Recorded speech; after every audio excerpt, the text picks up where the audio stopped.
Эхнэр хүүхдэд дагуулж ирэхгүй яагаад миний хүү? Манай хүний ажил нөх оройтож тарддаг шүү дээ. Тэгээ наашаа гисээр хөтөл бүр оройтож чухал гэдэг. Нэрэл тийм дээ тийм. Тэгээд манай энэ баг бас арай жоохон байгаа. За тийм ээ тийм. Миний бэрчинч хүний дээдгүй юм шүү дээ. Сайхан. Битэрийн яриа хэлэх нийлнэ. Сайхан да. Тэр үнэгч та баг өөрөө тийм болгосон байх шүү. Юу гэжтэй яалаа гэдэг хөө. Хүний хэлж байгаа ярьж байгаа юмыг ухаарч ойлгоно гэдэг чинь ухаантай л хүний зам байдгийг. Ер нь тэгээд хүн амьдралдаа ханаа сайн сонгож олж чадах юм бол насаараа л сайхан амьдрдаг юм.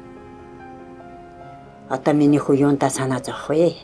Өөрийнхөө санаж байгаа, хүсэж байгаа юмнахаа төлөө зүтгэх хэрэгтэй.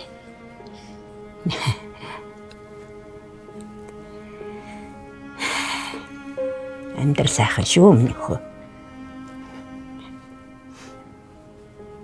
Хүн одоо бодоод захад баярлалаа гэж хэлж байгаа. За юу гэжтэй. Тийм байхгүй миний хүү. Миний хүү чинь эмээг баярлаа эмээ баярлаа гэж ишиг шиг тонгочоод гүйдэг байсан бидтэй.